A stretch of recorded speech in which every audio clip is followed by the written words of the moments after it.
Hello, everyone.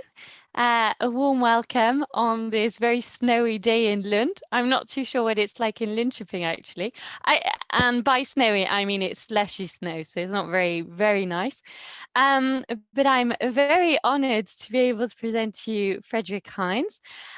So Fredrik is actually from Lund, but he can tell you more about this. And Fredrik is, I mean, your bio is ginormous. I mean, it's hard to be able to exactly pinpoint who Fredrik Heintz is. It's probably easier to say who he isn't. But still, oh wait, you have a small, well, you're not just, well, you are a computer scientist, but so you're a computer scientist at Linköping University. You have a lot to do with WASP HS. You're one of a PhD supervisor there. You were part of the high-level expert group set up by the European Commission. You are everywhere and nowhere. Anything to do with artificial intelligence in Sweden, and you seem to be part of it. Maybe that's. I think that's a fair assumption. Yeah, I mean, you can talk more about everything else you do, but you also are a fellow of the Royal Swedish Academy of Engineering Science. So there we go. So that was just a broad overlook of who you are. And yeah, and you somehow also managed to fit Hub AI in all of this. So we're very grateful to have you here today. And I can't wait to hear more about what you've got to say around trustworthy AI and yeah, human-centric AI too. So thank you so much for having us. Yeah, thank you so much for coming. Thank you very much for that kind introduction. So yes, I mean, my background is in computer science, but I've also very much interested in the kind of we'll say consequences of AI or other aspects of AI. And actually, I think in the long, or I mean, in the medium term, maybe I should say, I think actually one of the main contributions of AI will really be to accelerate and push research in other sciences. So I really think this is not only something more kind of say consumer oriented or supporting governments in running more effective public sector administration, but also really a scientific tool for improving science and doing more interesting science than we could do before. And in some sense, that was also part of the reason why I was this guest researcher at the Department of Communication and Media Studies, and also kind of discussing with several other parts of Lund University was really this aspect, I think. So what I wanted to talk about here today is this trustworthy human-centric AI. So in some sense, it is this European perspective on AI. That I mean, in Europe, we have taken a very clear stance that yes, we do want AI, but we don't want any AI, but rather we want AI that's human-centric in the sense that it's a tool, it's something that provides, I mean, improves the situation for us as individuals, as citizens, consumers, and so on and so forth. So really about improving the situation for the people. And also we want to be trustworthy in the sense that we should be able to rely on this technology to actually provide these values that we see that there is a lot of potential for. And a lot of the work that's been done in this area is started in the work of this high-level expert group that was formed in 2017, I think it was. No, 2018. And we were given the task of defining or constructing these ethical guidelines for AI for Europe. And it's part of that work where we then defined this concept of trustworthy AI, and we defined it as being, in order to be trustworthy, you have to be legal in the sense that you have to satisfy the rules and regulations, but also that you need to satisfy a number of ethical principles, in our case 4, and also that you have to have a robust and safe implementation. So good intentions is not sufficient. And of course, today there is a lot of development based on that work. So in some sense, what I wanted to talk about here is a little bit about the background. As far as I understood, that was expected to give a little bit of background to what the AI is, and then I would talk more about this trustworthy AI. And also, I heard that you were interested in more, thesis topics, and I think there are very many interesting thesis topics related to this area. And then there will be plenty of opportunities to ask questions and have a discussion afterwards. And if you have some immediate questions, please feel free to interrupt or write something in the chat or whatever. So in some sense, the why AI? I mean, I think in some sense, AI has been around since the 50s, and actually been a lot of interest in AI over the years or over the decades. But I think in what's really kind of triggered the interest today is really that we have seen a number of very impressive applications, such as self-driving cars, which there was a lot of fuss about 5 years ago. Today it's a bit more sober, but I think that's just a positive sign, because it just shows that yes, we did a lot of progress. Now we realize that it actually was a much harder problem than we thought from the beginning, and now we will take the next step in actually solving this much harder problem. So of course, I mean, it will come, whether it would take 10 years or 20 years or 50 years, that's of course is unclear, but it will come. Second is the kind of computers beating the human world champions in a number of different games. I mean, it was chess in 97. There was Jeopardy in, was it 2009 or something? That's maybe 2007, and of course Go 2016. So we have seen this kind of superhuman performance in game after game, and of course this is something where we are kind of, humans are competing against the machine, and of course it's very easy to say, oh, that now the humans have lost against the machine in yet another area. I mean, I think of course this just shows that, I mean, in these artificial limited games, of course it's possible to come up with specialized solutions which are extremely strong. But actually, the first time this happened was, I think, in 1958, when Arthur Samuels built a checkers program that was able to beat him. So basically, and then he claimed that since I wrote the program, and since the program beat me, it means that I cannot have programmed the knowledge into the machine. So the machine must somehow have, I mean, so it was also based on a kind of early version of reinforcement-like learning, that it must have learned how to play, because I don't have the knowledge to give, because it's clearly beating me. And I think that's kind of an interesting, both historical anecdote that, I mean, this goes back many years, and also this kind of very interesting aspect that how are you able to create something that is obviously better than you at what you created. And then of course we have this kind of robots, which is kind of capturing the human imagination in all kinds of situations. And of course they kind of look a bit scary and so on, but it's more kind of a physical manifestation of these. Usually the robots are much less sophisticated than the software counterparts, but of course they are much more tangible and interesting to look at. So of course, and behind all this fancy application, we have this concept of AI. So I mean, the kind of first order approximation of what it is really about how do we get the computer to do things that previously only people could do. So I will come back to the definition shortly. So this is another image that I have been using for a number of years, and this is KG after it lost against Google DeepMind's AlphaGo a number of years back. I think it's almost 4 years back now, or maybe 5. I can't remember the years anymore. But it's a long time. It's not yesterday. And I mean, that's not the point here. Is really that what I mean. There are two things that I think is interesting. Of course, his reaction after the game, which was this, that he felt that he would not have a chance because the computer was playing like a god. And I mean, of course, that's an interesting statement from someone that's 19 years old and should still have a lot of potential in becoming even better than he was.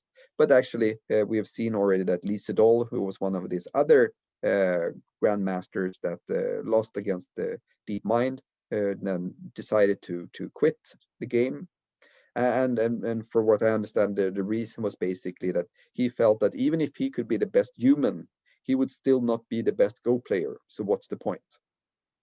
But anyway, what I really wanted to bring up here is how can we as humans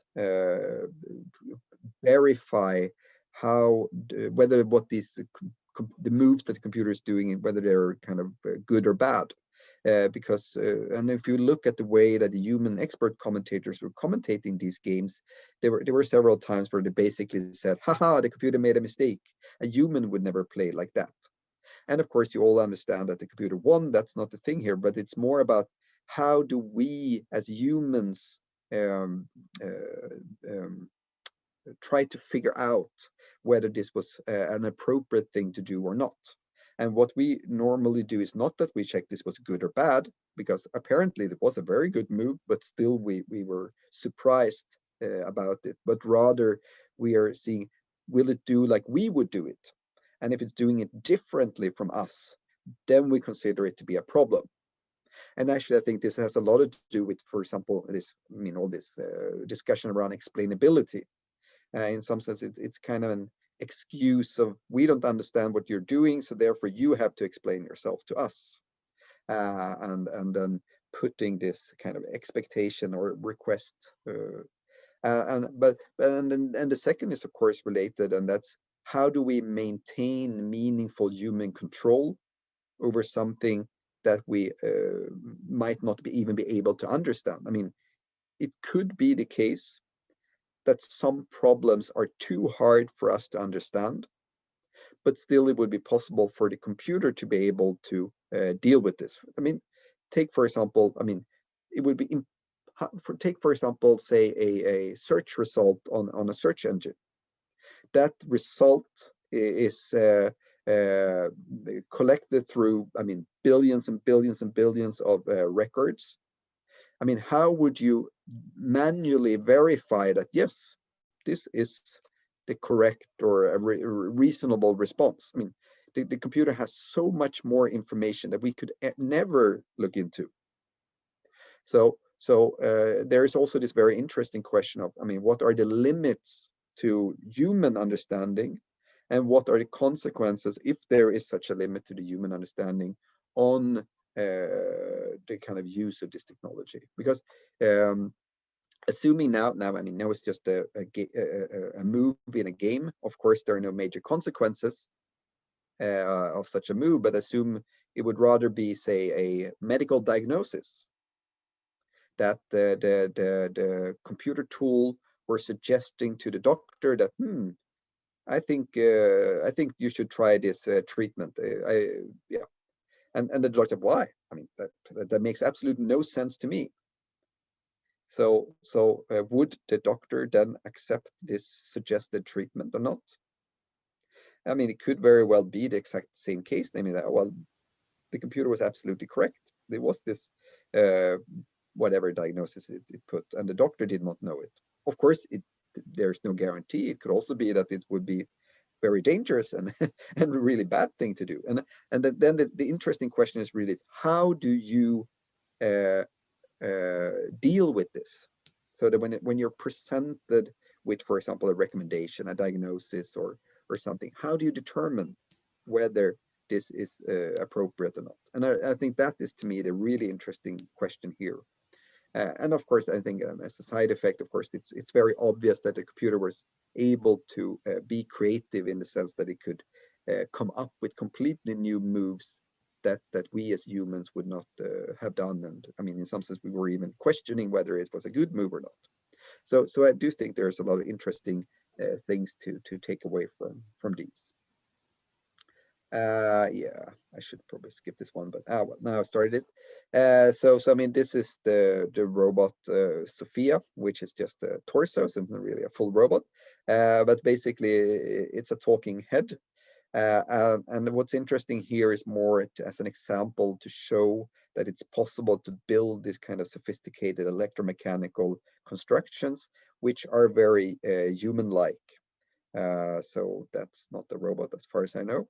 And then I mean, what is the difficult part here is to do the movements around the eyes and the nose and the mouth, and to do them to be believable.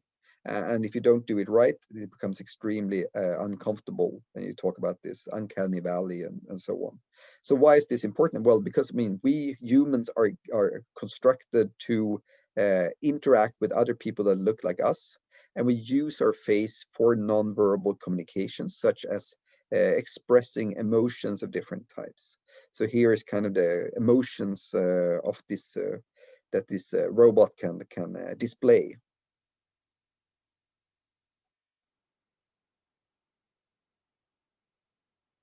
And so I mean, to me, the conclusions from this is again is more to show what can be done, and that it's clear that it's possible to build robots that can express things that we would consider to be feelings if they would have been expressed by a human.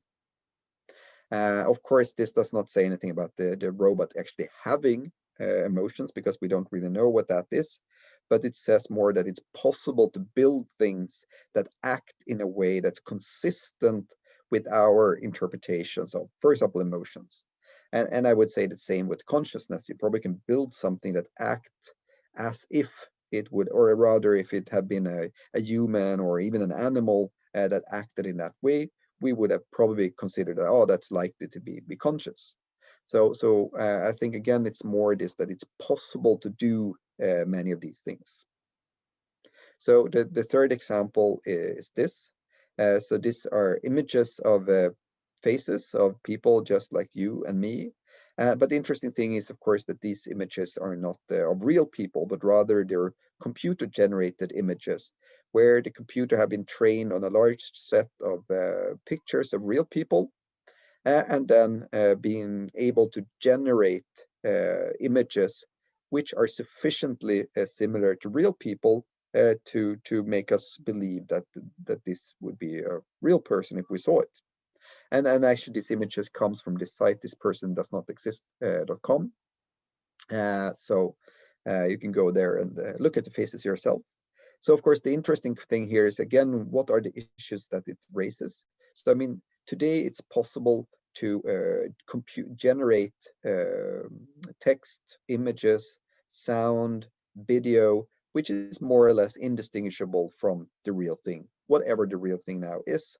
And of course, that begs the question of how do we determine what we see or hear or read is actually true or not. And I mean, for example, if you see a political leader or something like giving a speech, how do you know that this person actually gave that speech? And I mean, there are a number of these famous videos. For example, I think of Barack Obama giving a speech that he never gave, which was then computer generated. And I mean, there's also been cases where employees at companies have been tricked by emails that was computer generated, so that they thought that they were interacting with someone within the company. So of course, there's a lot of security and safety, or at least security issue related to this. So if your boss calls you on the phone, how do you know that's actually your boss calling and not just a computer generated voice asking you to do things? So in some sense, it's a way of automating and scaling up social engineering, which of course is still the best way, or this, what should I say, more probably the most effective way of getting into organizations or getting into buildings or whatever. And now previously that required a significant amount of skill and so on. And today maybe the barrier to this is then lowered, and it would be easier for those that have bad intent to use this. So of course, there are a lot of challenges with this type of technology, but I mean, there are also positive usages. So for example, there were, again, taking the media example, there was a case where they were doing a documentary, and they didn't want to, for safety reasons, they needed to keep the person anonymous. So I mean, normally you would have like just a scrambled voice and some, I don't know, silhouette or something like that. But here instead they could replace the person with a computer generated look. So actually it looked like they were talking to a person, but the person, the look were computer generated. And then you could use the same kind of technology to hide the identity of people that needs to be anonymous. Another use of this is to be able to use this to generate synthetic data so that we can use, for example, medical data that is sensitive and we cannot use as is, but still we might be able to, just as we can generate realistic looking faces, we can generate realistic patients that does not exist but have the same properties as real patients, so that we can leverage the kind of knowledge hidden in the data without violating the integrity of the individuals. So of course, this is a very interesting area around this synthetic data and, I mean, privacy preserving machine learning and so on and so forth. So there's a lot of very interesting, so in some sense, I think one key aspect here is that the same technology can be used for both good and bad purposes. So therefore, it's really difficult to, I mean, from a kind of legal perspective, to say that, oh, we should make it illegal to do computer-generated images. Because, I mean, then the question is, well, if you take any magazine, every image in that magazine is Photoshopped. So, I mean, how much Photoshopping are you allowed to do before it becomes illegal? Because now it's not the person anymore. And I mean, as far as I know, there have been cases where people have been quite dramatically changed, so and so on. So I mean, this is not at all obvious. And of course, every movie, basically, I mean, you're acting as if you're someone else. What's the difference compared to this? So I think there's a lot of interesting challenges there. So then we come back to this question, what AI is. And I mean, I think what's interesting here is that I don't think there is one definition that captures it all. And I'm not even sure that I think it would be desirable to have a single definition that captures it all. But rather, I've chosen 3 different definitions because I think they capture different aspects of AI. And so, for example, the first one is from John McCarthy, who was one of the founders of the field when they wrote a proposal in 1955 to have a summer workshop in 1956 about addressing this topic. And he defined AI as the science and the engineering of making intelligent machines, especially intelligent computer programs. So here the focus is really on kind of making these intelligent machines. So the main kind of counter argument or issue with this definition is that there is no generally agreed upon definition of what intelligence is. So therefore, there's a lot of people argue, well, this is just an empty definition, a circular definition, because it doesn't define what intelligence is. And of course, I can have some sympathy with that. I mean, we can take the example of IQ tests, for example. So if you have non-verbal IQ test, of course, that's exactly something that the computer would excel at. And most likely would score the maximum score on any such test, because finding these kind of patterns and so on that's usually there is exactly what the computer is good at. So apparently that's, if you have that as a measure, then they would be super intelligent already. Another definition is from the EU. So there they defined AI as systems that display intelligent behavior by analyzing their environment and taking actions with some degree of autonomy to achieve specific goals. So what I like about this definition is that it kind of captures the way these systems actually work, so that these systems are designed by people for specific goals, and then they act, or they function by collecting information from the environment, which could be digital or physical, and then they analyze this information relative to their goal. So they deciding on what to do, how to act in such a way to achieve the goals.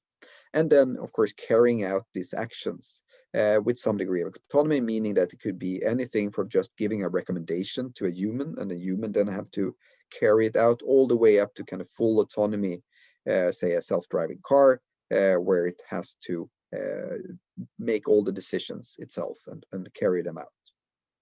So I think this captured that nicely. And the third and final definition here is from AAAI, which is the Association for the Advancement of AI, previously known as the American Association of AI. And they then define it as the scientific understanding of the mechanisms underlying thought and intelligent behavior and their embodiment in machines. So here they kind of broaden the perspective both to this kind of intelligent behavior, so the kind of external perspectives. We don't really care what's happening on the inside. The only thing we care about is what the system is able to do. And if the system is able to do things that we consider to be intelligent, then we kind of have to accept that this system is also intelligent. And then they also include this more internal perspective, namely the mechanisms underlying thought. So how do, for example, human cognitive processes work? How do we learn? How do we solve problems? How do we plan and all these kind of different cognitive functionalities that make up our kind of intelligence? And of course, their embodiment in machines. So this kind of combines both this external perspective and the internal perspective. Personally, I mean, I often say that to me, artificial intelligence is all about understanding the kind of this abstract concept of intelligence well enough in order to be able to mechanize it into the computer. So really about implementing or realizing these abstract concepts. And the analogy that I often use is that if you want to build a flying machine, you can either study birds and try to build flapping robots with limited success, or you study birds and learn about aerodynamics and how the kind of physics of flying works, and then you build airplanes using more engineering principles. So I have a similar perspective here, that we want to understand this abstract concept of intelligence and then build engineering solutions based on that general concept. So what are then some the main applications of AI today? Well, I would say that the main progress has really been in what we say as perception. So understanding the environment around us, for example, through computer vision. So analyzing images and videos and so on, finding objects, doing object detection of different types. I mean, face recognition is one of these applications, which is kind of both kind of useful and contested and so on. And I mean, here I think is some really interesting aspects related to inclusion. So, I mean, if you're visually impaired, previously, of course, the web browser could read the texts. I mean, text-to-speech synthesis, I mean, that's existed for a long time. So they could read the text, but as soon as there was an image or a video, of course, there would be no synthesization.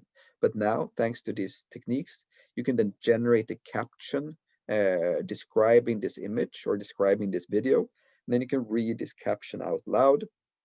So you can actually make these images available also to the visually impaired. So I think that's quite, there's a lot of interesting applications. The second is voice recognition.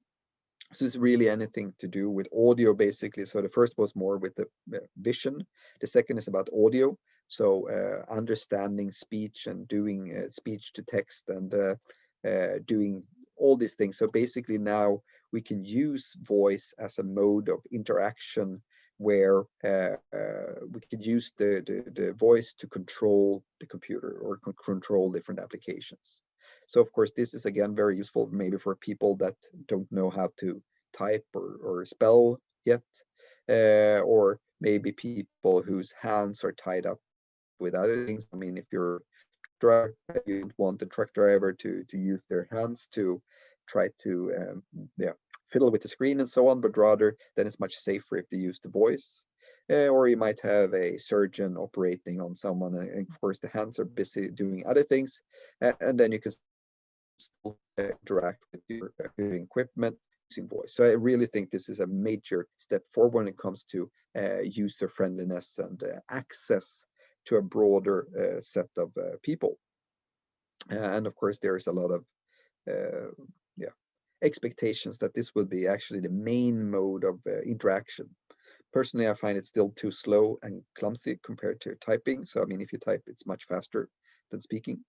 But anyway, then the third area is really natural language processing. So this is more processing text in different forms. So organizing text, analyzing text, summarizing text, translating text. I mean, today the translation tools are amazingly good, and I mean you can get working translations in microseconds of text and so on. So I mean, today, I mean, the world is so much more accessible, even in those languages that you do not understand.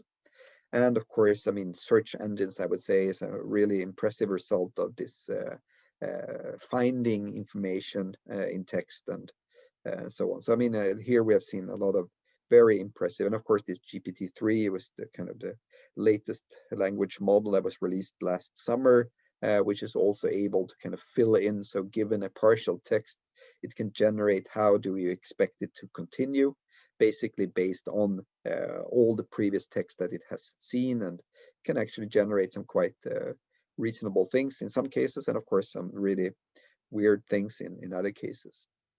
But I mean, this is areas where we've seen tremendous progress the last 10 years.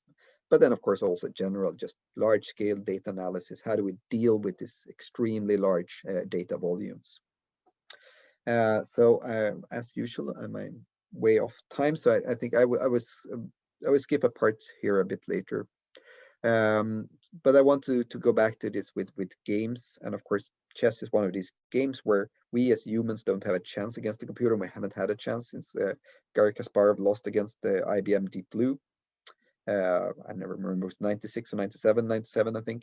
But what's interesting is that when you combine humans and this kind of chess playing machines, they're better than both the best humans and the best chess playing machines. So what's really interesting here is that it's not really a question of either AI or people, but rather how do we get AI and people working together in solving these complex issues that we face. And we can see the same if we, for example, look at medical diagnosis. So this is an old result, but still it's kind of the errors that the humans make is different than the errors that the computer diagnostic tool is making. So if you combine these results, you get a much better result than either could produce. What's interesting here is that it's a different skill to play chess with a computer compared to playing chess without the computer, and that we really need to become better at solving problems together with computers. And that's why I've been advocating for this concept of computational thinking, which to me really captures this. How do you solve problems together with a computer, and different strategies for doing that? And actually, I think there is a lot of other interesting connections to AI between to computational thinking, that in some sense AI is trying to get the computer to solve problems the way people solve problems. So in some sense, trying to mimic a kind of human problem solving in the computer. And computational thinking in some sense is flipping things around. So it's more, how can we improve human problem solving by learning from how computers solve problems? So to me, there is really this duality between AI and computational thinking. So in some sense, between the kind of human problem solving and computer problem solving, and AI is going in one direction and computational thinking is going in the other direction. So I gave a TEDx talk about that a number of years back. Yeah, so it's a different skill, and that means that it's also requires investment in competence development. And here I see a lot of issues with organizations and companies and so on, that they spend a lot of money in buying the hardware and the software and so on, but then they don't spend any money on educating their staff to use these tools. And then, of course, the investment is to a large degree lost. And here, my favorite example, or well, sad example, I guess maybe, is that there was a study done in a Swedish school about introducing computers in the classroom. And what they found was that in those classrooms where they just introduced the computers into the classroom but didn't change anything, the results basically went down. compared to the control group, which was just teachers doing their normal way of teaching. But what was interesting was that in those teachers that adapted the pedagogy and adapted the way of teaching to leverage these tools, they of course got much better results than the control group. So it's just that the tools are not sufficient. You need to adapt the way you work, and you need to learn how to use this tool to get the benefit from it. So here I see a lot of issues that, I mean, companies, organizations said, oh, we introduced this tool and we didn't see any improvement. Well, that's because you didn't change anything else. So of course, if you're trying to work the same way as you did before, but just adding this tool, which is not adapted to your previous way of working, of course, it will not improve the result. So I really think this is a key thing. So why is then AI different? And I really think there are a number of things that makes it different. So first of all, of course, the scale and the speed of things that, I mean, as I said before, I mean, the amount of information that these systems can base their decision on is, of course, unprecedented compared to what we can manage, but also the scale when it comes to, I mean, if you automate a process, you might replace 10 or 100 and maybe even 1,000 people with a single system, which means that you kind of scale up the consequences also. I mean, if this system works, everything is fine.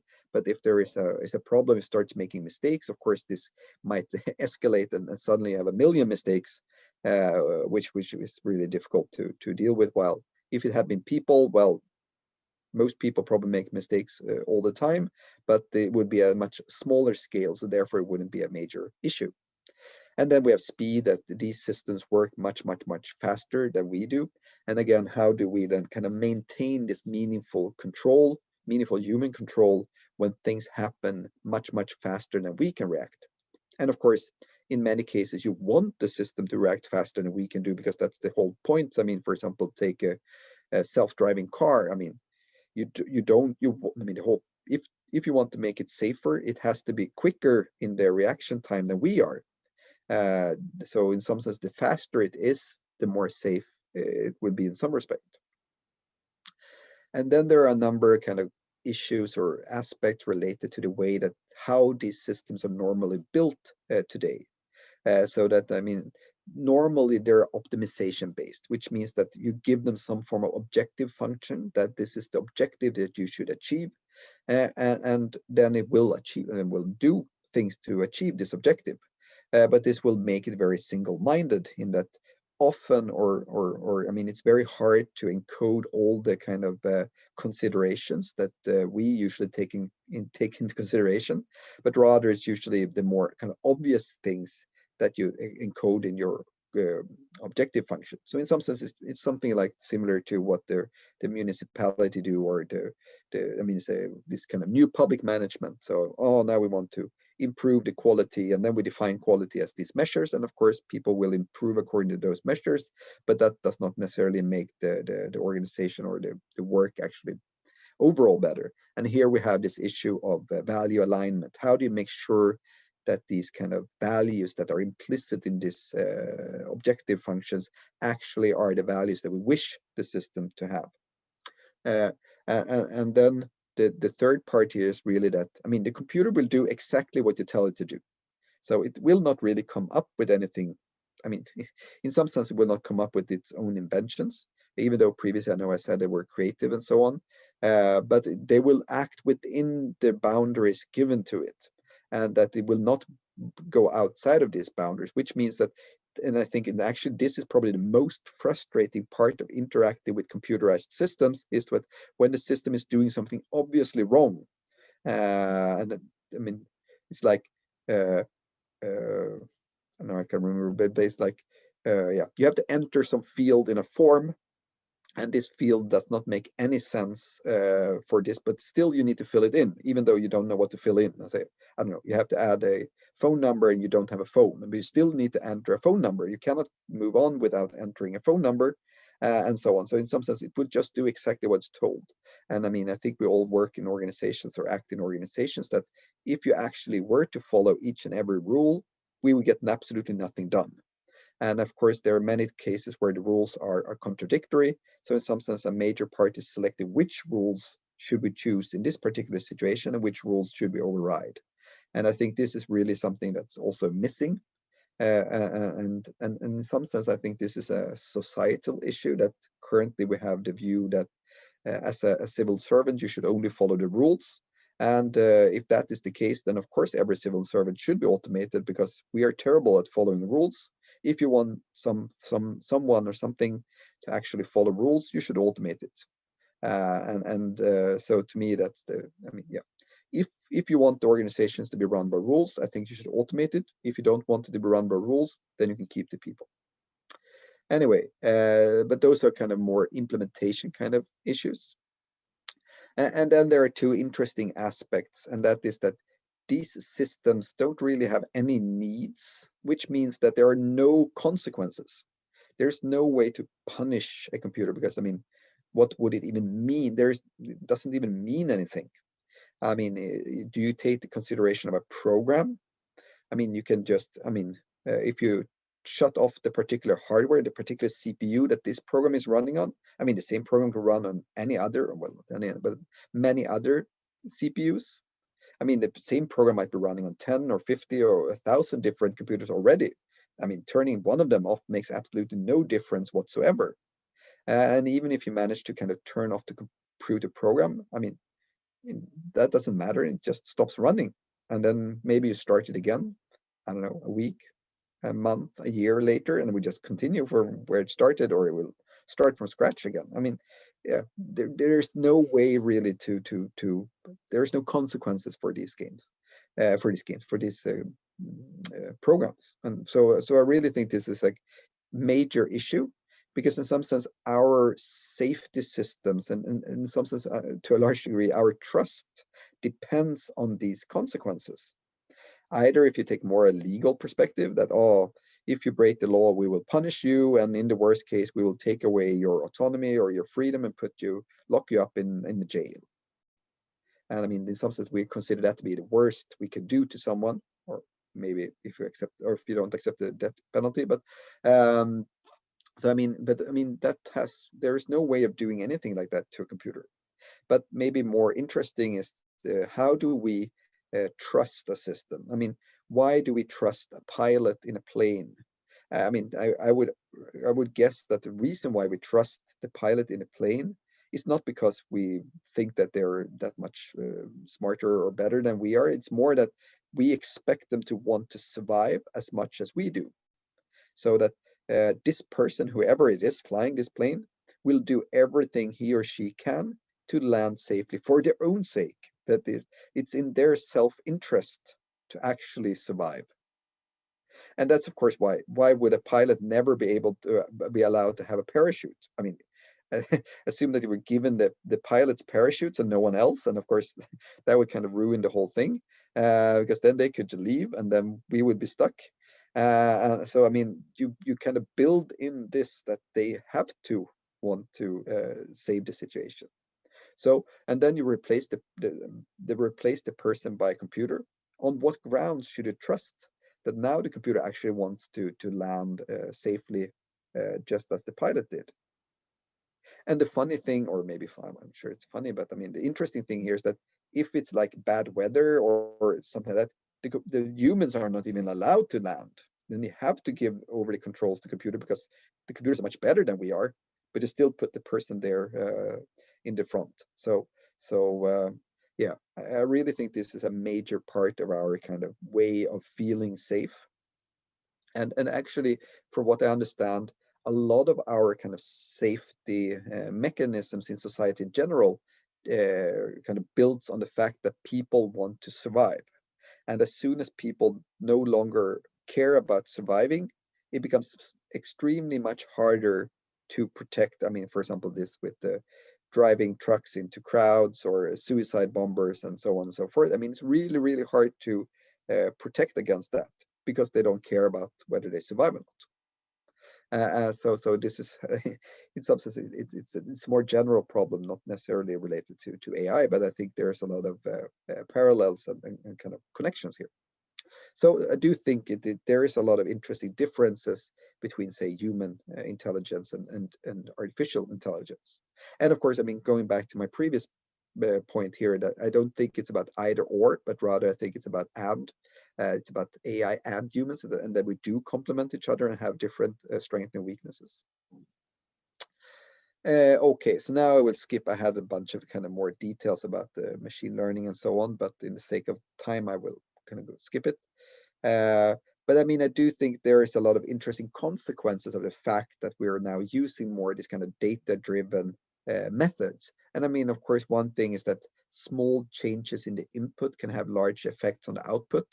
And this just showed here by the classical example of taking an image of something that's correctly classified as the panda. You add something that looks like noise, you get an image that to us humans looks exactly the same, but the computer looks completely different, and now it's classified as a monkey instead of a bear, and so on and so forth. And the whole point here is that these small changes can have large effects on the output, while that's not usually the case for us. Another consequence is bias. And here I think there are many different aspects of biases. For example, I mean, the most common one is this, the data that you use to train the system does not represent reality. So for example, when you have a face recognition system that works reasonably well on white males, but do not work on colored women, for example, usually it's about that the kind of quality of the data is poor, that they haven't collected sufficient amount of data for that are representative enough of how people in general look like. However, this is in some sense relatively straightforward. It's more or less about collecting more data, and sooner or later you will have sufficient amount of data to capture most aspects of reality. So in some sense, it's straightforward. What's much harder is the case where collecting data where the data collected about the world contains the bias itself. So for example, the world does not behave as we want it to be. It might be discriminatory, for example, with looking at I mean, this kind of infamous, maybe I should say, example of compass and kind of automating the determination whether someone should be let out on parole or not. And of course, if you use the historic data where the kind of racial bias is clearly in this data, then of course, if you train a system on this biased data, the trained system will also be biased. Of course, that's natural. But here it's much more tricky because you cannot collect more data to counter the problem because the data itself contains the problem. So in some sense, there needs to be an active manipulation of this data to remove these biases. So someone needs to actively change the data in a way that someone has agreed that this is better than what we have. So there's a lot of this. Someone needs to do this, and someone needs to take responsibility for these changes. And that's why I think this is so challenging, especially if you take a company like Google or Facebook or because I mean, whatever they do, they will be challenged and they will be criticized from everyone else, and not everyone else, but a lot of other people. So there is no way for them to do the right thing. They can only do wrong. And therefore they, of course, prefer to do nothing, but that's not really a solution either. But here I think it becomes really, really tricky. And one case that we discussed was with Arbetsförmedlingen, so the kind of unemployment agency, or maybe it's employment agency. And basically there the issue is, I mean, if they want to automate the advice that they give to their clients, what is the least discriminatory to give them advice relative to the way that the job market really looks like with all its biases. So, I mean, if you have a foreign name, you probably will have bigger challenges than if you have a Swedish sounding name. Should you then recommend that you will probably increase your chances of getting a job if you change your name, which is clearly something that you do to adapt to the fact that the market is biased? Or should you say, oh, it doesn't matter what your name is, which clearly is not really true either. So which of these is the least discriminatory? It's not obvious how to do that. And I think that's where these really interesting questions come in when it comes to bias. There's also a lot of cases where, or a lot of cases, but starting to analyze these systems, which on the surface looks to doing the right thing. But when you make, again, these small changes, usually adding, for example, negation, it turns out that they are much, much, much poorer. And in some sense, it seems like they're actually doing relatively simple heuristics rather than doing something fancy. So there was this interesting paper, right for the wrong reason. So they're right, but it seems like their reason for being right is kind of unclear. And especially if they looked at what in this case, it was about entailment. So they asked questions and the system was going to determine is this true or false.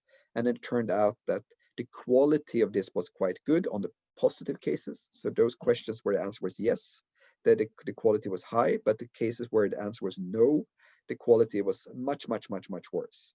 And it turned out that of course they've been mainly been trained on these positive cases and not trained on negative cases. So that's why when someone claims that, oh, this system achieves 99.5% accuracy, I'm always very skeptical of their validation data, whether what they validated on really captures reality or not. So I think that's interesting. Okay, now we finally comes to this with the trustworthy AI. I mean, I already mentioned it in the opening, but in some sense to deal with all these issues, I mean, bias and fairness and so on and so forth. Um, um, I mean, this high-level expert group were then founded, and that we were given the task of actually developing these ethical guidelines, and that we did, and that we defined this, that we should take a human-centric approach, that AI as a means, not as an end, and that we really want our systems to be trustworthy in the sense that they're lawful, ethical, and robust. And I actually think this, I mean, again, this is actually simplifications. I mean, these are things that sound very, very good, but take lawful as an example. Of course, we want our systems to follow the rules and regulations. But if we take the example of a self-driving car, assume that the self-driving car gets into a situation where it determines that, oh, if I don't do anything, the risk that there will be an accident is too high. I have the option of driving over a solid line, so basically violating a traffic rule. Assume now that it just does this, it goes into the opposite lane and driving against the traffic, and then there is no accident. How do you afterwards justify that you broke the law? How do you justify that, well, there were no accidents, so why did you do it? You broke the law, now you have to pay the consequences. And more importantly, what company would dare to program in the fact that it should or it may break the law? So it might even be that it might be safer from a company perspective to have an accident. There will be less consequences if they have an accident than if they break the law. And I think there's a lot of these very interesting tensions. And I mean, it goes back to this always following the rules. And it might actually be the case that breaking the rules is actually the right thing to do in certain situations.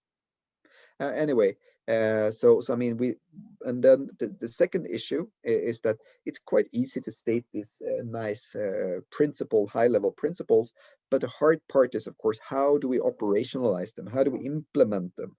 So what we did in the high-level group was that we not only defined the principles, we also kind of turned this into requirements, things that you could bring to your developers and say that here are the requirements that you need to satisfy.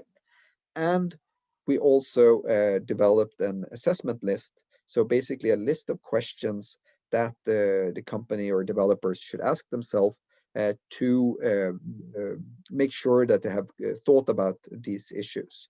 Because in some sense, the main thing of this is really about being aware. I mean, that we, of course, cannot provide answers to every question. And it will not be possible to just do one kind of off say analysis, certification, or whatever, and then say, oh, now your system is safe, and then you can let it go. But it really has to be a continual process where you always reconsider and thinks about, I mean, is this system really behaving the way that we want it to do? So I think that's an important aspect. And the 4 principles that we defined are then respect. So these are then based on the fundamental human rights. So the first one is this respect for human autonomy. So it's really about these systems should augment, complement, and empower people rather than replace them. And here we have this, in some sense, important. I mean, we should be allowed to make mistakes, and that we should be able to make things that are not very good for us. And here I think there are some interesting aspects related, for example, to nudging or to trying to shape people's behavior into doing better things. Say that, oh, you have an app that reminds you that you need to eat healthier, or that you need to exercise regularly, and so on.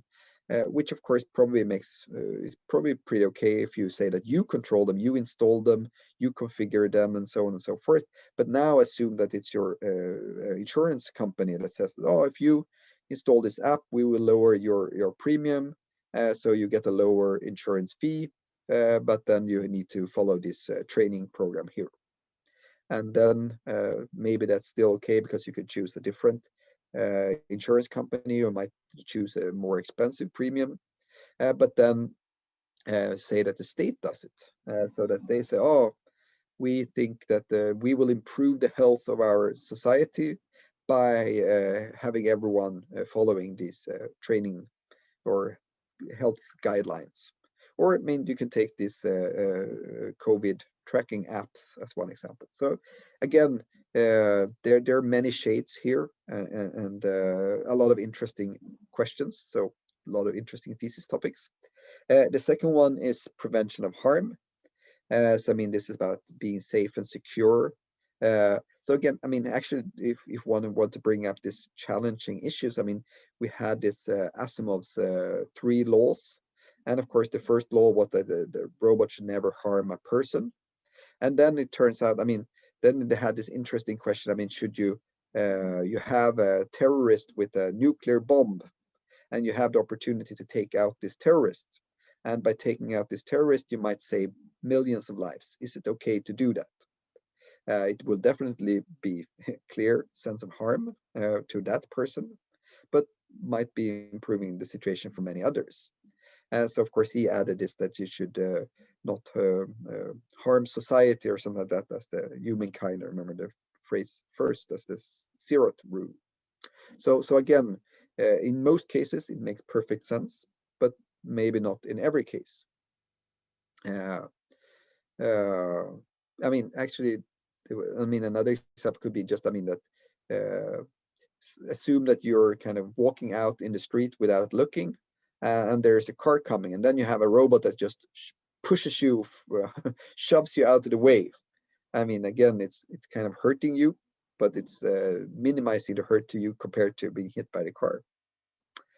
And then we have fairness. So here it's about equal and just distribution of benefits and costs.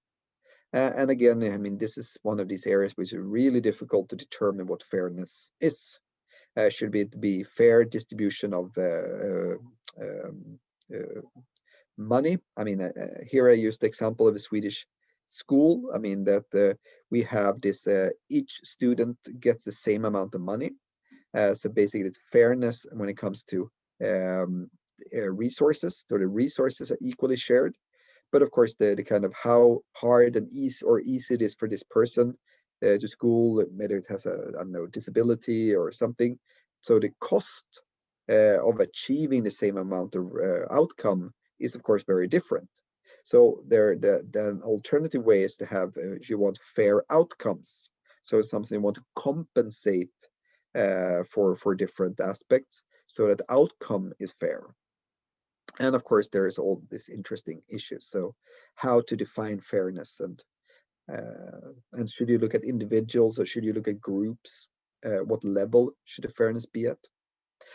And the fourth principle is explicability. So this is really about understanding what these systems do, about transparency, that it should be understand what the capabilities and purposes of these systems are, but also this explanations. So this infamous Article 22, the right to an explanation. I always want an explanation of what an explanation is. That's I'm looking forward to. So I mean, again, this is something that sounds very good, and I mean, they are desirable, but it's not clear what it really means or how to really achieve this. So I would argue that all of these really interesting and worthwhile principles all give rise to a number of really hard and important research challenges. So for example, I mean, how do you build human AI interaction in such a way that it respects this human autonomy? How do you maintain this meaningful human control? I mean, I brought up several issues throughout the presentation. Prevention, how we have this issue of AI safety. I mean, that how do you make sure that they are safe in the long run, not only just, I mean, now, but also in the future. Value alignment, how do you make sure that the values of the systems are aligned with what we want them to do. Fairness, I mentioned. Accountability, transparency, explainability. I mean, they're almost all full research fields in themselves that are all, of course, very, very interesting. Yeah, I kind of covered this. There's a lot of different ways to talk about fairness. Yeah, I had a video. I would just skip this because I myself have been working a lot with safety. So I mean, how to build safe autonomous systems. What I wanted to say kind of a more kind of try to conclude things is that I think it's quite interesting again to kind of compare this with human and computational thinking.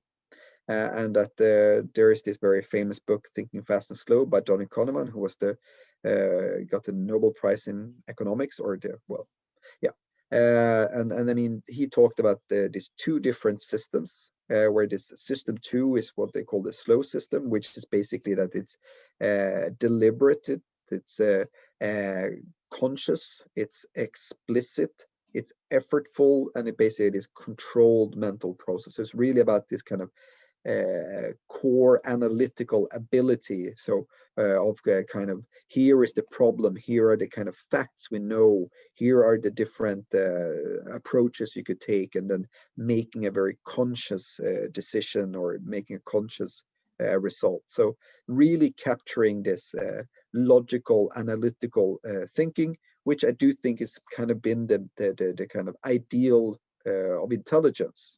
And I mean, probably one of the reasons why chess was considered like the epitome of human strategic abilities and so on. And I would say that, I mean, these are the types of problems or the types of cognitive functionalities that this kind of more logic-based, knowledge-based approaches really have tried to capture. So what does it mean to make rational decisions? How do we formalize rational decision-making? And I mean, I think they have been extremely successful in doing that. But then we also have this system 1, which is then the fast and automatic, unconscious, effortless approach. And basically we have no introspection in how it works. So I mean, the most kind of easy to understand example is probably intuition, where we are posting for a problem, and we intuitively feel, oh, this is probably the right approach, or this is probably the right answer to this question. And in many cases, it is the right answer. But of course, it doesn't mean that it's always the right thing. And I mean, in some sense, we don't have any clue really how we came to this intuitive answer. And I mean, so another example, I think, is perception. I mean, we don't have any introspection in how our vision works. I mean, we have no insight in why do we determine, I mean, why do we recognize people, and there are of course all these kind of illusions and so on that tricks us into believing things that are not true. And I think this type of problems, this system 1, is really where the kind of modern data-driven, say, machine learning based approaches, they excel at these type of problems. So of course, what's really interesting is how do we combine this? So today there's a lot of research on this kind of neurosymbolic approaches. How do you combine, say, neural network-based learning with more logic-based reasoning? And actually, I'm leading a large European network called TAILOR on doing exactly this. I mean, actually, I will talk about that later. So what really is the way forward here, and I really think we need to move away from this kind of correlation-based approaches to more causality-based approaches, so that we can actually have a kind of direction, and then we can use these causal models, and which I think we should build them both on data and on kind of knowledge and so on, because in some sense that is the causal structure gives you the opportunity to interpret the data relative to that causal structure. And of course, this is what Judea Pearl and others are really pushing in this causal reasoning movement.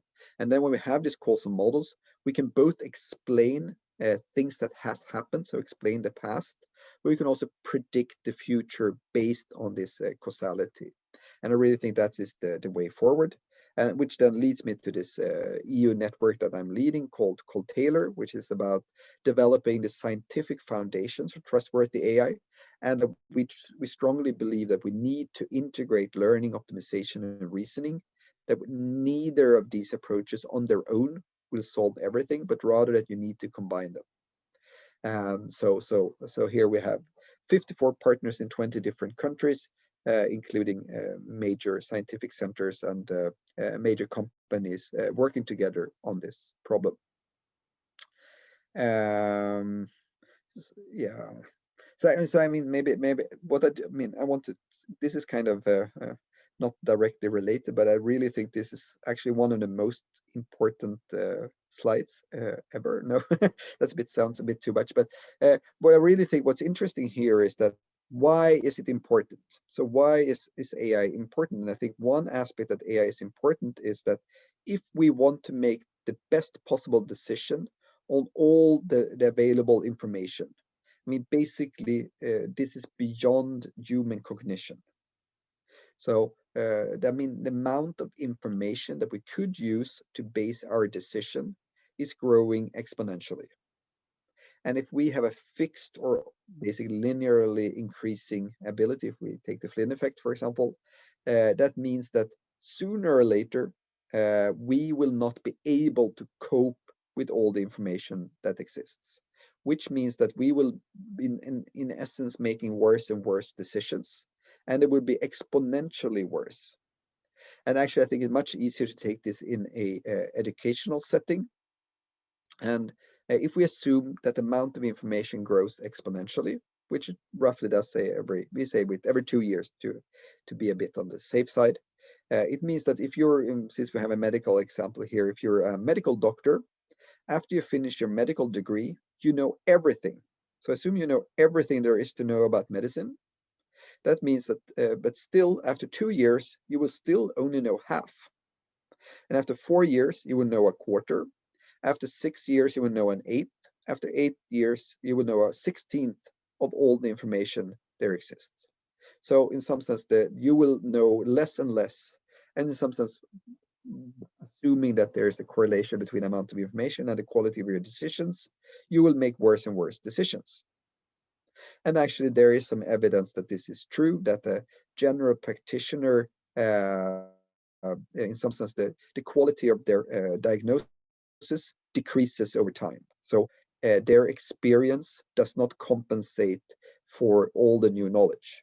On the other hand, if you're a specialist, then you will keep up with your particular specialization, and there you can maintain it. But to continue this education example, is that if we assume, rather, I mean, the length of our education stake, primary education in Sweden, it's 9 years. But the amount of things we could include in our primary education is doubling every second year. It means that our education will contain less and less and less of all the relevant information. And I think we see very clear signs of that. in this what they call stoffträngsel. So basically, there's just too much material to be taught. And that the same, of course, goes to university. I mean, I've been designing university educations myself, and it's really, really difficult. I mean, we have 5 years to fill with courses, and even that is all, we cannot even fit half of the things we want to fit into those 5 years. So I really think this is a major, major challenge, that the amount of things we in some sense need to know is growing much, much faster than we can learn it. And how do we deal with that? And I really think this is a major challenge for society in general. Of course, there is automation, computational thinking. I've been talking about this. There's a lot of things going on in Sweden. Yeah, elements of AI. So, I mean, if you want to know a bit more about AI, take this course, and you can get 2 course credits from Linköping University. So we have had about 40,000 people starting the course in Sweden, and more than 2,500 taking out the university credits for the course. Yeah, there's a lot of things to say about Europe. This, I think, is something that is relevant to kind of this trustworthy part, and that is that in some sense the kind of technical, I mean, the kind of core machine learning or AI component is relatively small. It's a small part of a large system. That if you want to do modern, say, large-scale machine learning, you really need to be able to run these large storage and data compute centers. You need to be able to deal with terabytes of data. You need to really be able to handle this large scale. And actually, this is the hard part, because getting the specialists, to say the AI machine learning specialists, I mean, that's in some sense relatively straightforward, at least. But building up the infrastructure and the competence to deal with this infrastructure is a challenging problem, and much harder to replicate. And that's also why we see that these large companies, I mean, yeah, you know which companies I mean, have an advantage, because they have everything else, and just adding the AI part is relatively simple. And I think what's also important is that even if things are going well now, does not mean that they will go well in the future. So in some sense, it's when you're doing the best that you have the opportunity to change, because if you wait too long, you don't have the opportunity to change at a later date.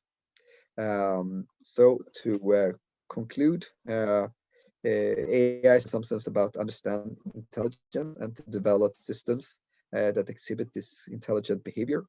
And that, I mean, I haven't talked that much about it, but I really strongly believe that AI will affect all aspects of our society, and therefore this trust is essential. We need to be able to feel that we can trust these systems, and to be trustworthy, they should be legal, ethical, and robust. And I really think, I mean, education is really core here, that, I mean, this influences everyone. So we need to learn more about these systems. So, I mean, of course, it's always good to get started. So taking this course, Elements of AI, is a good start. And of course, there are very many interesting research challenges. I mean, some of them mentioned here. But I mean, there's so much needs to be done in this interdisciplinary field. I mean, that AI is kind of becoming more and more broad. It's not just a pure technical area that it used to be, but it really touches upon and connects to more or less every other research field. And that's most of these challenges are unsolved and really, really interesting. So that's of course why I'm working with people like Stefan Larsson, who I see is here, and other people coming from other fields, because I really think that it's in this intersection where the interesting things are happening. And I really think also that we need to have this kind of combination of this more model-free, data-driven approach with more model-based, knowledge-driven approaches. And here I see I reused the slides from a presentation I gave at Linköping, so I had to say that Linköping, of course, is a key AI center, but I think Lund is doing pretty okay as well, even though I think Lund can actually do much, much better. But you have other strengths that I think you're leveraging very well with AI Lund and this Hub AI and so on. I think it's very impressive initiatives. So now I've been speaking for way too long as usual, but I hope someone is still awake, and I very much welcome questions and discussions. Thank you. Okay, well, thank you for this very thorough presentation. And I mean, I do sociology of law, so anything to do with the norms and what norms go in, and like all of this is so interesting to me. And I think you're right. I can't remember where I heard it from, but didn't they ask like a self-driving car, not ask a self-driving car, but ask people the ethics of a self-driving car? So maybe like it should be put down to these people, and they like do it. And even then, I mean, there was no consensus. So yeah, it Yeah, it seems. was the moral machine paper. So basically, they came to the conclusion that there were basically three overarching kind of moral value systems, so to speak, and they were clearly dependent on the kind of cultural heritage. So it's the like Anglo-Saxon world, so like the US and most of Europe, Northern Europe and so on. Then there was the kind of Spanish-speaking world that had their own values, and then there was the kind of Asian perspective on things. Yeah, So that's then of course the interesting question is, now you have three different people from these three different culture value systems sharing a car. Whose values should control the car? and the answer. I don't know. There is no answer. That's your question. Now, that's you have to answer that, not me. Yeah, that I well will that. implement whatever you say. Okay, well, but it's funny you say this, because like from a more general perspective, the high level expert groups ethical guidelines has had huge has had huge I mean, everyone's seen it kind of thing, from the US and from Asia as well. So it seems like the EU is leading the way from that perspective. But do you think you've made it general enough, or that it's more like reflecting EU values and standards? And No, but I mean, I do think that they've been very influential, and I mean, as you say, setting the standard. yeah, And I mean, I really think that the different.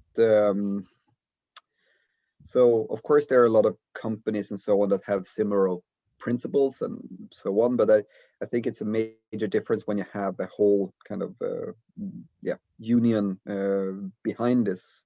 And of course the OECD and so on, the World Economic Forum, and these are also working on this, but I don't think they've come that far. So I mean, I think the OECD, they are of course working with their countries, and Sweden is also involved in that. But I think this was definitely the first, and in some sense I think it's also relatively concrete compared to many others. yeah. I'll open it. Guys, you're all very welcome to ask questions. I usually pick on people, but I feel like anyone with their webcams on just usually wants to ask a question. So, Rafsan or Marika, did you have questions? Yeah, I have a more general question. So what's your stand on general purpose AI or artificial general intelligence? In what respect?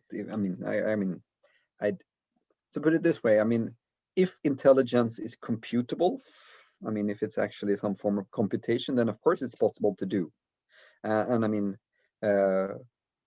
in general, I usually answer that question positively, and I mean that I do think intelligence is in some sense a form of computation. I do think, I'm not sure that kind of current approaches will lead. So actually, I think we will realize that what we are good at is not what we call intelligence. It's something different.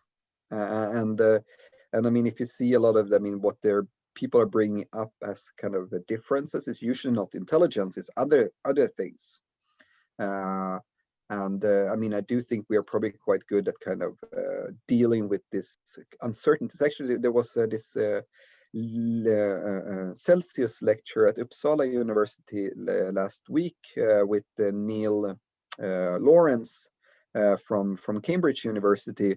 And he said that, I mean, what people are really good at is dealing with uncertainty. That, I mean, we have, I mean, in some sense, we don't know what's going to happen. I mean, in some sense, most things we have absolutely no clue about, and still we just manage just fine. And that we're really, really good at acting, even though we don't know what's going to happen or what's going to happen tomorrow or anything. And still we're able to perform very, very well. While if you take the computer on that hand, in some sense, they're terrible at dealing with uncertainty. I mean, if things are certain, then they're great. And in some sense, one of the kind of key challenges is AI is really, I mean, how do we deal with uncertainty? And how do we deal with the fact that most things we don't know? So I think that's more along the lines. I think we will discover that there are other things that we are really good at, not the things that we thought we were good at. And I think when we talk about this kind of artificial general intelligence, I think there's, in some sense, there's too much focus on this, yeah, the surface in some sense, rather than what really matters. So I think, I mean, I think another of these major consequences of AI is that we need to redefine, or we need to be much more explicit about what separates, I mean, what is truly human. And in some sense, I think, I mean, if you look over history, I mean, of course, we have been forced to throw away most of the things we thought were defining for humans. So in some sense, I mean, it's been this kind of, you started with a very human-centric kind of, the sun was spinning around Earth and these things, and now we had to throw that away. I mean, we were not the center of the universe anymore, and I really think we would continue this realization that we are not really the center of anything, but that we still have value and purpose, even though we're not the center. But I really think we need to redefine, maybe I should say, what it means to be humans. And I mean, I also think regarding this value, what do we value really? Now that more, I mean, if we can be explicit about what we want, we can usually get it, but we have to be explicit about it, and that's difficult. So I think there is a lot of, yeah, I'm not even, yeah, in some sense, the more I think about it, in some sense, the less certain I become about AGI. But I mean, in some sense, you could also argue it's already here. I mean, if you take something, say, reinforcement learning, I mean, in some sense, if you can just define the reasonably value function, I mean, it can interact with the environment and improve over time and so on. So I mean, there are aspects which are very general. So, but I mean, it's interesting to think about, and also, I mean, what would it mean? Are we, I mean, some people are, we are not general. We are the kind of opposite. We are very specific. That, I mean, I speak at least English and Swedish pretty decent. And I mean, but I mean, I don't speak Mandarin or Russian or Spanish or things like that. I mean, I'm only good at very specific things. And yeah, so the question is how general. And I think there's also people starting to question, for example, this kind of general skills, that there are no general skills, there are only specific skills, and so on and so forth. So yeah, it's unclear what it means, but it's interesting to think about. So a follow-up question on that, is there any research or active research going on in Linköping or anywhere else in Sweden on AGI? I mean, depends on what you mean. I mean, we were doing a lot of work on building autonomous systems. I mean, if you want to build an autonomous car or autonomous system, I mean, I would argue in some sense it's general. I mean, it needs to be able to deal with a large range of different situations and so on and so forth. So, I mean, and I mean, if you, for example, say, I mean, even if you're doing, I mean, logical reasoning, in some sense, that's a general purpose reasoning approach. Is that AGI, or I mean, where is the, yeah? So I mean, maybe, depending on what you mean. All right, thanks. But what I find crazy from everything that you said, from like general AI, and you yourself said, even a human isn't general, as in we are who we are and that's it. But so isn't it crazy that as in a computer scientist, you will be the person to encode all these things? Like, don't you think that there's a growing responsibility on engineers, and almost like everyone should basically have like some computer engineering skills to some degree, because there's so much responsibility lying on you because of this encoding capacity? So in some sense, I think at least there are two aspects to that. I mean, on the one hand, I do definitely think that developers have responsibilities, but I'm not sure it's just engineers. So I think it's more a what should I say? So here is another interesting aspect. I mean, if you have, say, self-driving cars are kind of what should I say, easy examples, but I mean they have thousands of components. I mean, which component is indicates that there is an accident? I mean, it's kind of I'm not even sure it makes sense to pinpoint a person. It's really a system, and of course there are very many people involved in this. And then for kind of legal reason, there is someone that's going to get paid to take the blame. But I mean, that person probably have very little, if any, to do with the real development. I mean, you have the CEO or whoever is going to stand accused. So I definitely think you should have, I mean, that you have responsibility, but I would not just put it on the engineers, but more on the kind of system perspective. And then you also mentioned this about shouldn't everyone learn about computer science? And I mean, I would say yes. I do think that everyone, I mean, just as we learn physics and chemistry and biology in school, we should also learn computer science so that we understand how the digital world works. I mean, I also think this kind of computational thinking that I was mentioning, the actually using a computer as a powerful tool in problem solving is, of course, a key skill to have. So that I also agree with. Great, thanks. I saw Magnus put his video on. Was it for you to ask a question? Or... Oh, okay, sorry. No, I just put it on since you did. Okay. It's nice. It's always nice to see people. Yes, I agree. But Marika, did you have a question? Well, I had, but it kind of goes hand in hand with what the Tish already asked, because I agree that the laws and frameworks are indeed play a very important role in driving and shaping AI technologies. So I've agreed to what you've everything that you've said, and I find it really interesting. But one thing that I wonder about is, like, from an engineer's point of view, what are the AI ethical issues that would you say the most challenging to overcome? I would say the most challenging question to overcome is, what do we mean? What do we value? To agree on our values. I think if we just agreed on what we valued, I mean, it would be simple. Yeah. But that's not the case. I mean, we see, just take political, I mean, we have multiple political parties. Yeah. And they try to capture different kind of values. And of course, then the parties try to figure out which set of values should we encapsulate in order to get the most voters. And in some sense, that is, I think, a really interesting problem. This kind of, it's called, preference aggregation.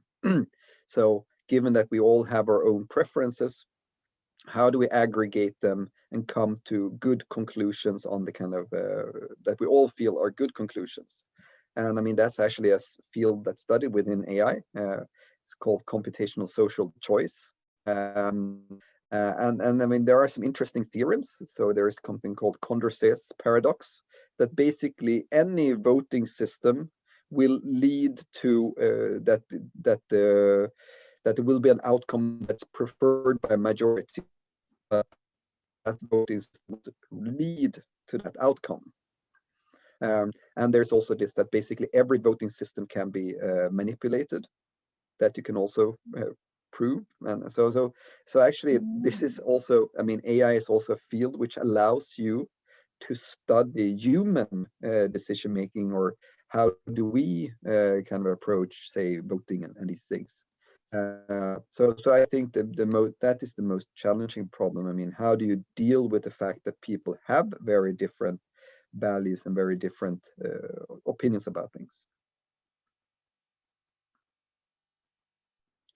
And of course, these are not technical problems. So I do think in some sense, of course, there are very many interesting technical challenges, but I think in some sense, the challenges that we need to address to kind of leverage the potential, or the potential of these technologies, has more to do with non-technical aspects, and how to use this, and what we want these systems to do for us.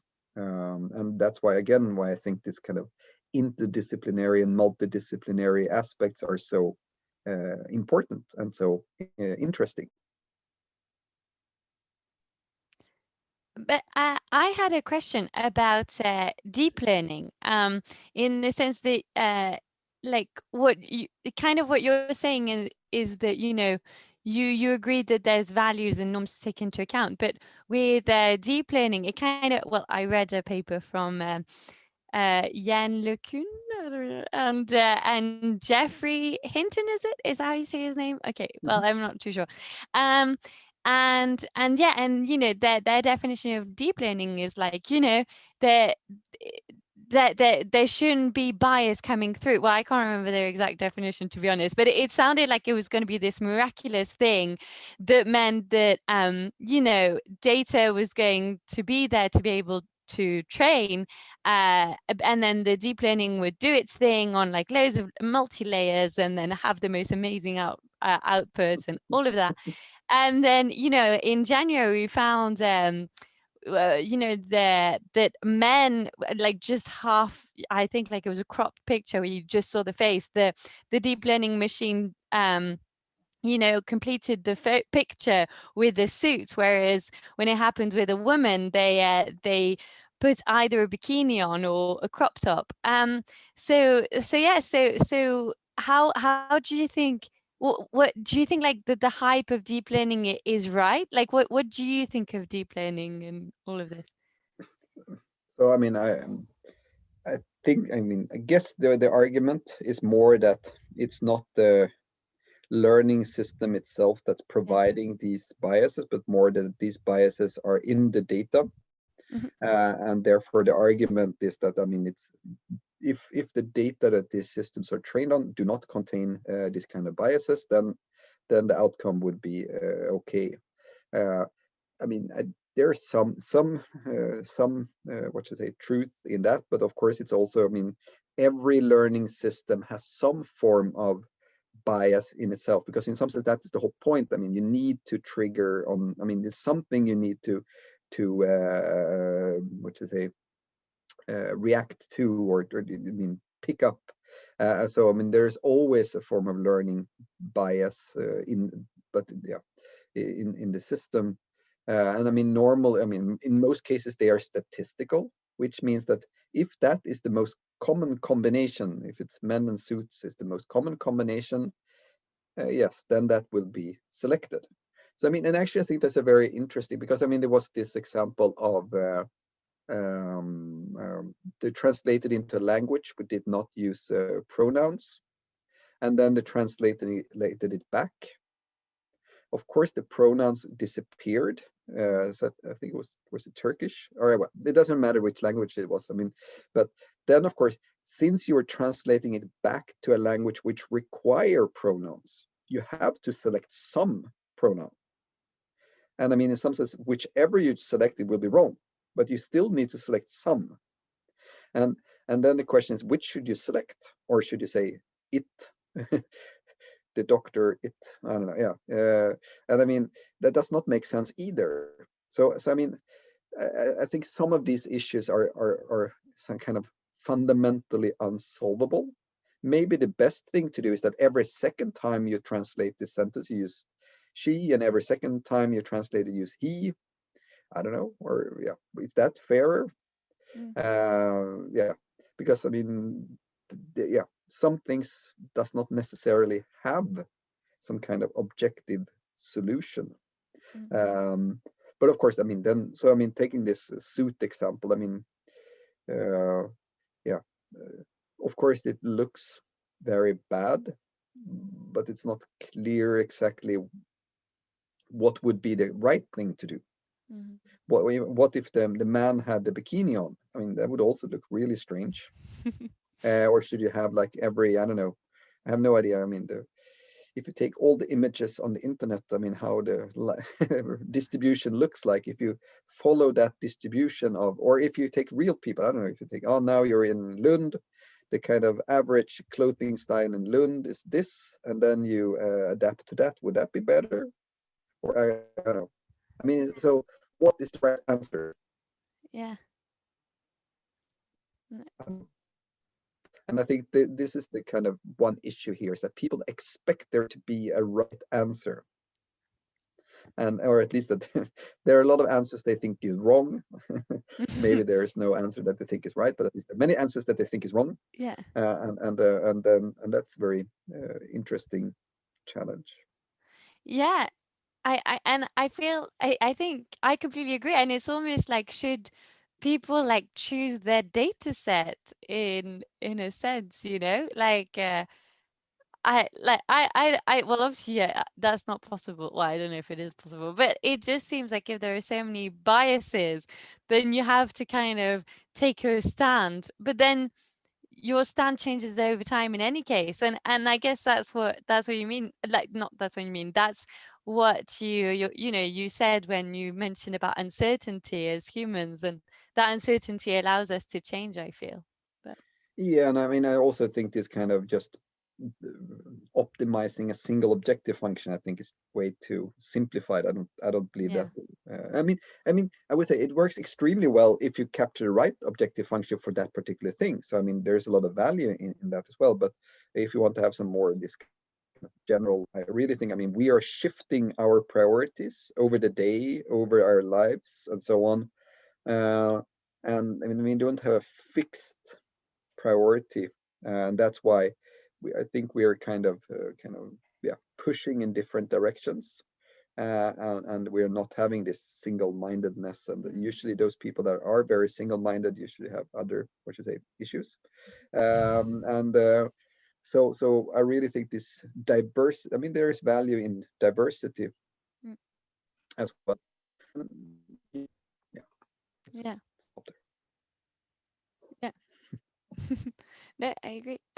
Does anyone have questions? They're very welcome to put it on the chat or just put the cameras on.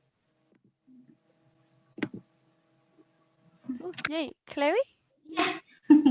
Hi, I'm Chloe, and I'm studying geography, and I'm writing my thesis about the potential of AI in global South health system. And what comes to me the most when I'm reading and when I'm browsing through articles is this dominance, in a way, of the private sector when it comes to innovation. And it feels like this AI for health thing is very like innovation driven, and it's the same for like AI in general. And I was thinking, when it comes to ethical consideration and trust, how can we assess this kind of like relationship that we have when we have some private actors that don't have the same interest as, for example, the EU Commission, or like for the public. I don't know if that makes sense. But yeah, what I was interested in this, I'm very interested in this idea about like having ethical guidelines, but how can we be sure that we can include every groups as they have different interests as well? That's my question. Thank you. Yeah, I mean, in some sense, this goes back to what I said before. It is that, I mean, the hardest part is to agree on what we want, what we agree on, and in some sense, that's why we based our principle on the fundamental human rights, because in some sense that is something that more or less every nation has agreed on. So that was something that we could use as a starting point, which was, well, relatively uncontested, I guess. But yeah, I mean, I think this is really challenging, and I also think this is not a discussion which is ever finished. So I mean, again, just as we as individuals value different things, I think we as a society, our values also improve and develop over time. I mean, in some sense, the kind of global values today are probably at least slightly better than they were 100 years ago. Of course, not perfect, but I do think they're at least most of the time moving in a more positive direction. And I mean that more groups are included, and more groups I mean, it's being recognized that it's important to include as many as possible, and that this diversity has a value in itself. So, I mean, these are slow processes, but at least they're, yeah, mostly moving forward, I would say. So I mean, I think there's a lot of mentioning this kind of global south. I think there is a lot of very interesting geopolitical aspects to this, and both this, I mean, that they say it's mostly American, or say Anglo-Saxon companies doing a lot of the development, and of course, I mean, they will capture their cultural values, just like probably the kind of Chinese systems will capture their cultural values, and the Russian systems will capture their cultural values. So in some sense, if you're not part of the development, you are in some sense you have to work within the cultural values of those that have developed the system. So that's a very, of course, very strong argument for the value of developing your own systems, or at least influencing the systems that exist. But it's also this, that can you use this kind of leapfrog development? I mean, a lot of Africa skipped the kind of the wired connections and went directly to wireless, and had a lot of benefits of that. And we see, I mean, that the kind of digital currency was first established in Kenya, I think it was, with M-Pesa and so on. That, I mean, that's driving innovation that's relevant for those communities. While, I mean, in Europe, we have the strong banks that prefer that nothing changes, and they will always remain control of their financial transactions. You as individuals should not be able to send small amounts of money to your neighbor, and so on. So here we have a lot of inertia that you might not have in other countries. So I think there's a lot of value in that as well, and we probably should learn more from both their needs and finding solution that works better there, that can then be exported to other parts of the world. And I mean, I actually have another PhD student working on this kind of geopolitical aspects of AI. She just started in the beginning of this year, so she's trying to figure out her subject. But one of the things we're discussing is both this kind of global south, how they are impacted by this AI development, but there's also about the kind of Agenda 2030, how those different countries push this agenda, and kind of using AI to push this agenda, because it seems to be relevant to be able to deal with use our resources much more efficiently than we currently are doing. So I think there are a lot of very interesting geopolitical aspects to this. Thank you, and thank you for the whole lecture. Very interesting. Thank you. Magnus, you've now put your little headphones set in, so I'm guessing you've got a question. I was just preparing for it. Yeah. I was just one curious thing is that the data sets are. I mean, it's very hard to get by the complete data sets, so there will always be bias in them. I mean, I read an article, for instance, that the Statistiska Centralbyrån has problems of having actually getting people to answer the phone, for instance, when they call. So they will be groups that are excluded, and when they're excluded, then you will have the bias. Will we ever get past that as long as we need large data sets in order to train AI? How do we compensate? So I mean, I would argue that, I mean, every data set will always have biases. I mean, I don't think that's, so it's something I would say that probably the larger the data set, the more likely it will, and the more diverse the data set is, the more likely it would be to have fewer biases or less bias. But I mean, I would also argue that in every situation you need some bias.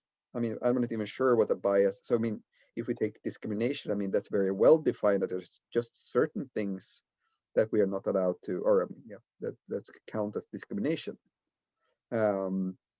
So, and I mean, if you take, I mean, we have discrimination when it comes to who gets to get the university seat. I mean, we have grades and other things. And I mean, it's all about, we need some way of separating.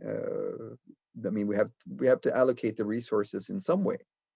And therefore we say that certain things are okay to make these decisions on, other things are not okay to make these decisions on.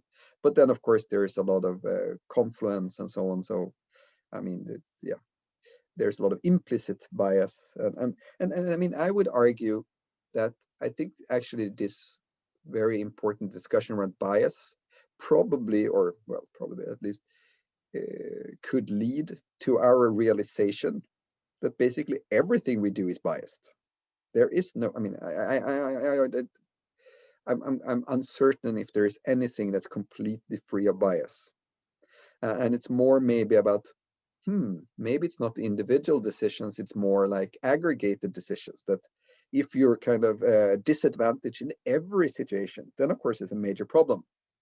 But maybe in some situations you have a slight disadvantage, some other situations a slight advantage, and then kind of it averages out over time, or different things, rather than each particular decision has to be, and I mean, whatever it means. May I follow up on that one? Because I think it's what I'm getting at is actually also, I mean, this is a very powerful tool that will be able to influence everybody with a certain, I mean, it will be very efficient. It will do the same thing for everyone.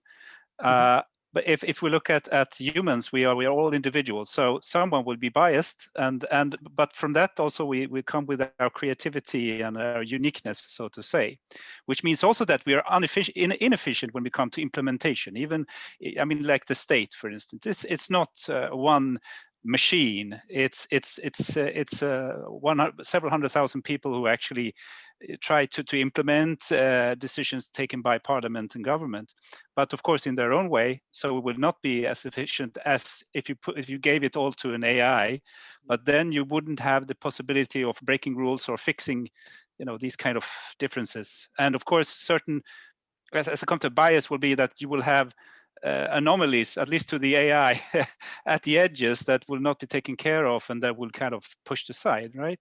That's what I'm trying to get to, that in a sense. I also believe that even humans are always biased, but when I'm biased, I'm only one. And I might affect some people. If I'm in power, I might affect more, but still not as much as a very powerful AI tool. And I mean, that I think is a very valid argument. And in some sense, I kind of made it when I talked about the scale, that the difference is that we're doing this at scale. So instead of, you might replace 10 people, do something with one AI system, and then of course you kind of increase the fragility of the system, that if that fails, of course it will be a major failure, or I mean, with this making some disadvantages to some groups. So actually, I mean, maybe a realization is that there truly is value in diversity. I mean, that it's actually something we should strive for. We should not strive for uniform rules and uniform these things. It's actually the diversity which creates the power and the resilience And I mean, I actually think what's been another challenge, I mean, I mentioned this deciding on the values, but I think another challenge will be our reaction to the fact, or when we realize that everything is biased.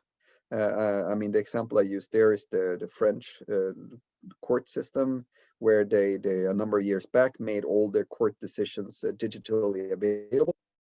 And of course, there's research that started to study how the judges made their decisions, and basically found out that yes, they were biased, that it didn't really matter what arguments he brought to the case. You could just look at who the judge is, and you could with high reliability determine what the outcome would be.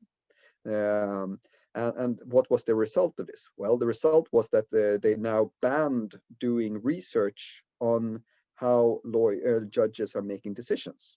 So you can go to jail, I don't remember, it was 3 years or 5 years, something like that, if you do research on how the judges make their decision.